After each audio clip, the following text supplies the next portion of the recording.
I am so sorry I have to tell you this, but I left my copy of the PowerPoint on my desk that had all my notes. So I'm going to have to cheat and try to see the screen.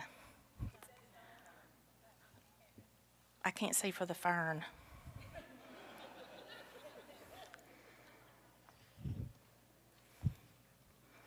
And let me say, this is Jenny Sasser. I got it right. She got married a year ago, and I've had a really hard time changing her last name. That's much better. Thank you. And that's it. Molly asked me to talk about coding, year-end close, the FER process, carryover process, and some other miscellaneous items that we go through as we review budgets and financials. So if you have any questions during this, just please raise your hand and ask. First, we'll talk about coding. A lot of times we get questions on like summer school and after school and how to code it. So if your student is receiving class credit, like they have to pass that class to move forward or to graduate or to get credit for the class, then you have to use an instructional function code 1100, and you'll use program code 4300 for summer school. If the student is just attending it for extra study or tutoring, it will not be class credit, then you'll use 9130 function code and program code 4300. We do get a lot of questions on that, especially with these funds that you have now. If the student is just getting extra help after the regular school day, on a school day, then you'll use function 9130 with program 4800, which is extended day.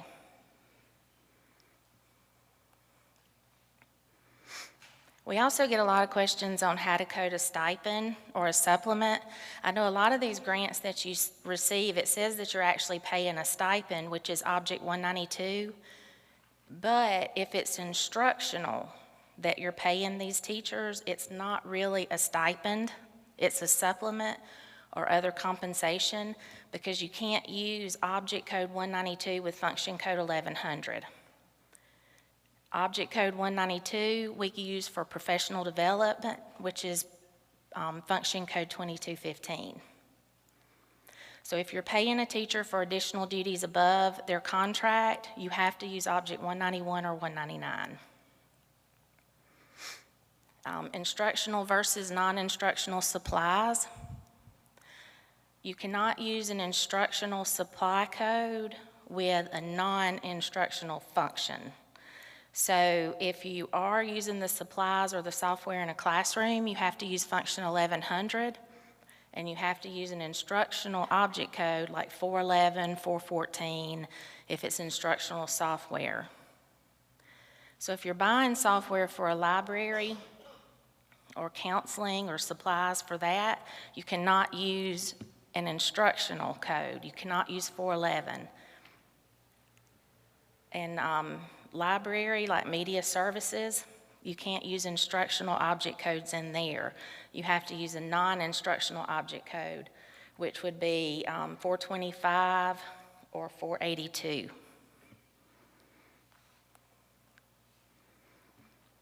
We have a lot of edits when we check budgets and check the EGAP applications on Title I set-asides. In our desk review, they're written out exactly like you see it on this screen. It tells you the specifics on what function code, if there is a required function code to use, and a lot of them just have a required program code, and it lists that as well. I can read all of these, but I think you have access to these, so you can pull that up if you need to. And it's like I said, it's also in our desk review.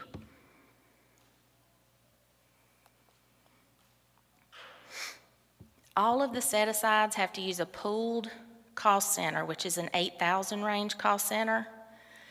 The only exception to that is the 90% of the 1% parent and family engagement that you have to disperse to the local schools. Those will use each of the local school cost centers that are listed on the PPA page.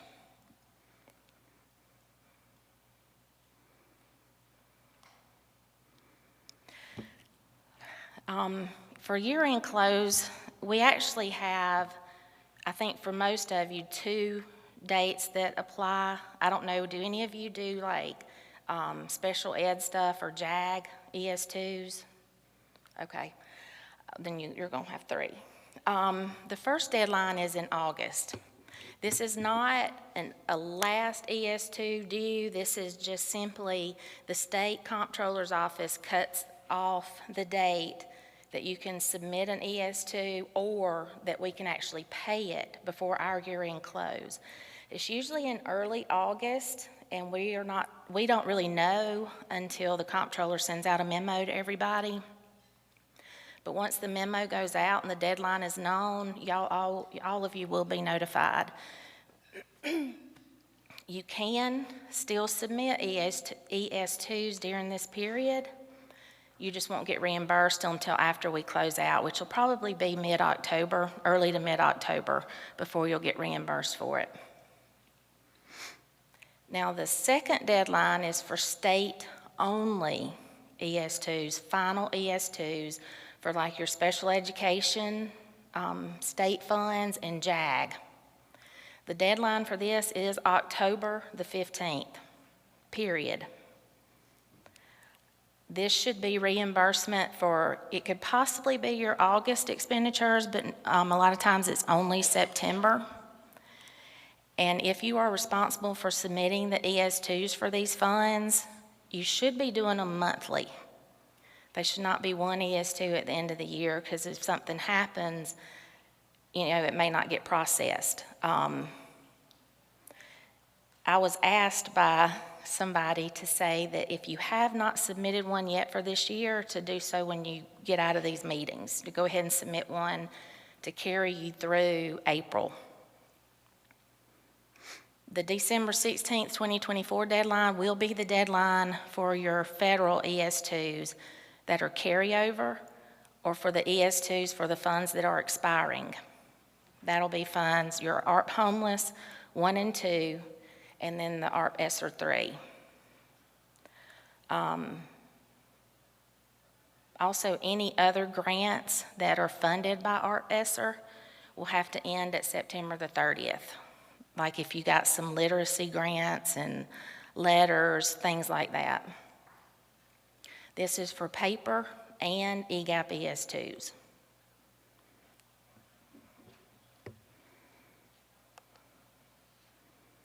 The final expenditure report is the last step in closing out the prior fiscal year. The FER should not be completed until your CSFO is told that your accountant has approved the financials and says, please complete the FER. And the reason we like to wait is because once you start the FER and EGAP, you cannot submit an ES2 and you cannot revise an application.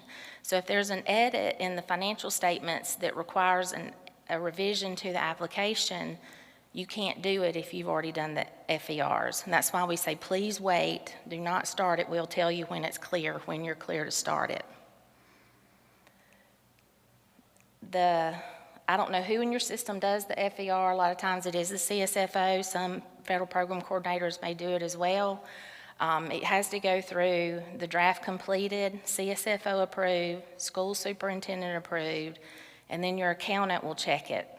They will approve it, and then it'll be final approved by assistant state superintendent, and that's one of us that'll do that. Once your FER is final approved, the carryover that was determined automatically loads into the FY25. This is for 24 closeout, sorry. I don't want to confuse anybody. It will load into the next fiscal year's application to be budgeted.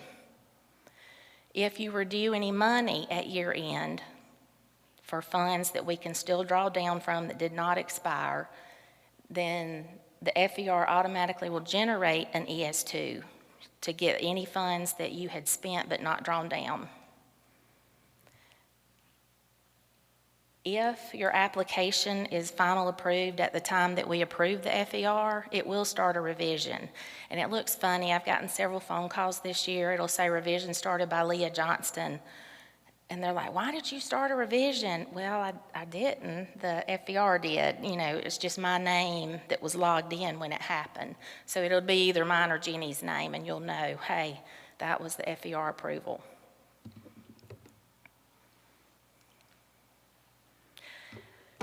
The carryover process, once the carryover loads into the application, you can go in and revise your application to budget the carryover. It's going to follow the same steps that your original application did, where the CSFO has to approve it, the superintendent, and then it goes through all the levels in federal programs. We don't check those applications until they're final approved in federal programs.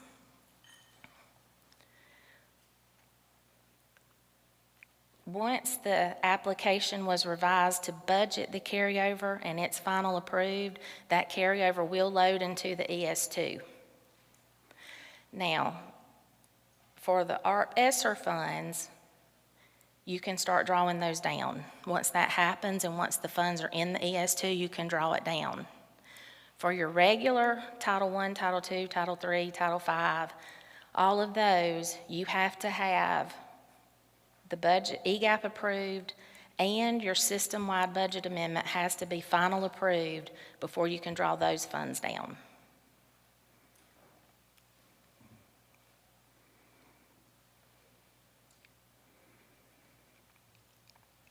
Another area where we have issues in the budget is in Title I, if you're going to send any of the carryover back to the local schools, then as you can, I don't know if you can see this little clip, but the amount you're sending to the schools goes in that carryover / additional funds for PPA page, optional. But you'll take your total carryover that you have, and if you coded any of that carryover to a pooled cost center, like for indirect cost or anything like that, you'll deduct that from your total carryover. So only the net of that amount goes in that line, because that's the amount you're actually going to PPA out.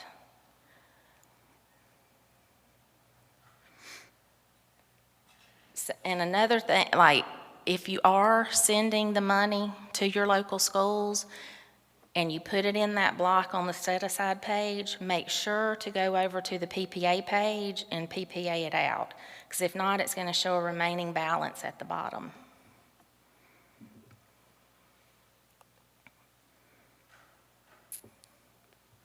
A lot of times we have an edit where the grids don't agree also.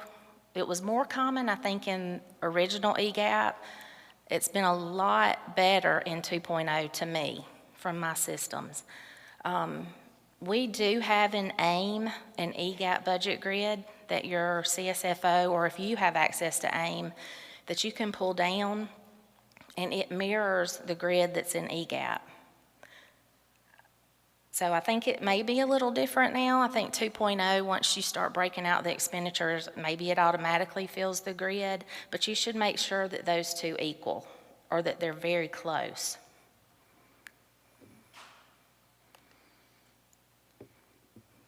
I think a big thing we all have is collaboration.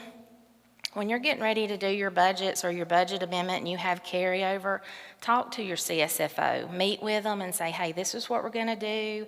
This is how, how does this need to be coded, or whatever you need to know, and work together to get them in agreement with each other. You can look at the desk review. They're on our website under LEA accounting. You can pull it down and look for the programs you're responsible for and go through the questions. If you answer yes to all of those questions, it should be good to go. I mean, if you have a no answer, it's when you're like, okay, why is this no? Utilize our optional reports that we have out there for you. We have the grids, which I talked about. We have indirect cost earned versus budgeted. You can run it, and it'll tell you if you've over budgeted and even overspent in the financial statements on your indirect cost. The fund source financials are really good when you start to close out, because you can see if you have any 10% variances that you may need to revise your application. There's a whole lot of information in those optional reports that could help you. It also lists your indirect cost rates, And what else? Yeah, your unemployment compensation rates are in there. All of that information is in there.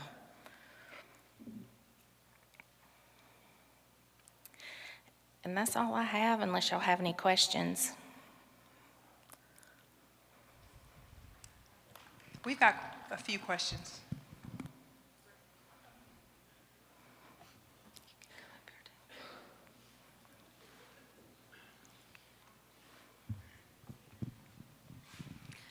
Is June 15th the date that CSFOs are supposed to submit the last budget amendment?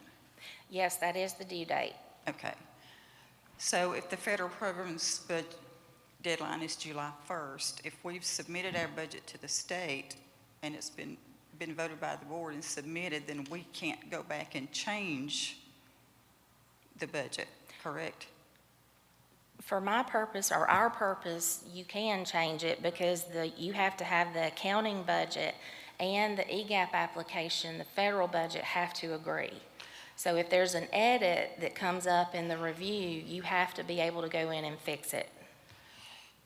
Well, I guess the problem comes up is if federal programs tells us we have to change the budget, even though the budget matches in EGAP, because we try our best to do that. I'm federal programs accountant, so I've got a leg in federal programs and Right. the accounting department. So I just wanted to get that straightened out. And can you speak, I don't know if you heard Leslie's question about how EGAP approval or delayed approval affects budget amendment approval and the drawdown of the federal funds.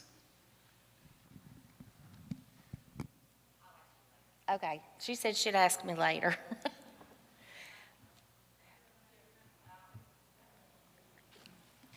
What I'd asked about earlier is, because there's a watch, a monitoring over the ESSER funds and how much has been spent. So based upon what you just presented, once federal programs approves our ARP ESSER, we can then draw it down and not have to wait for the LEA approval side. Is that correct? Correct. Okay. Just for the ARP ESSER funds. It's not applicable to Title I, Title II, any of those, but it is for ARP ESSER. One here. Hi, when you mentioned the 10% variant, are you, we've heard it referred to two different ways. Some people have said that that is the function object code 10% or the program code. Which does LEA accounting look at? LEA accounting uses function program, major Function. program. Major program. And the report is set up to show you, it'll show like your budgeted expenditures, your actual expenditures, and your variance in a third column. And by the third column, if you exceed that 10%, it'll show greater than 10% in red. So you should be able to see it. And I had just one more question. On the object codes, if I'm looking at the accounting codes, there's been discussion in our office on how to code Chromebooks, iPads, smart boards. Are we looking at that as instructional equipment or computer hardware? We just want to make sure we're coding things correctly, and it's a debate. It would depend on where you were using it. If you're using it in the classroom and the students have it, it needs to be in 1100. Function 1100.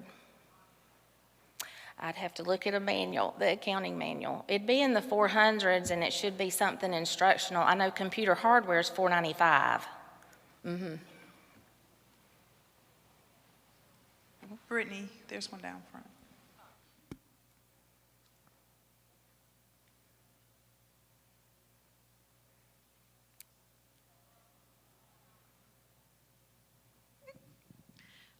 I just want to kind of reflect back on the question that the lady behind us asked. She asked something similar to that's been on our minds. So like, you know, when she said about the June 15th deadline.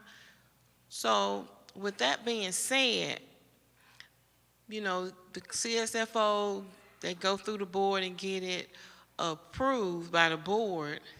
And then for some reason, something might change, and then we need to change the federal program, if federal programs tell us, like say for instance, we need to adjust our monies to get the PPA right, because we're going into that meeting,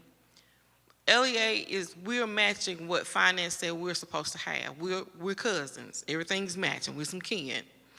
Well, what happens is federal programs might, surprisingly give us some more money, and something changes, and then we have to adjust our PPA. Well, at that point, now we're about to split, and there's going to be some conversation had because now we're not cousins anymore.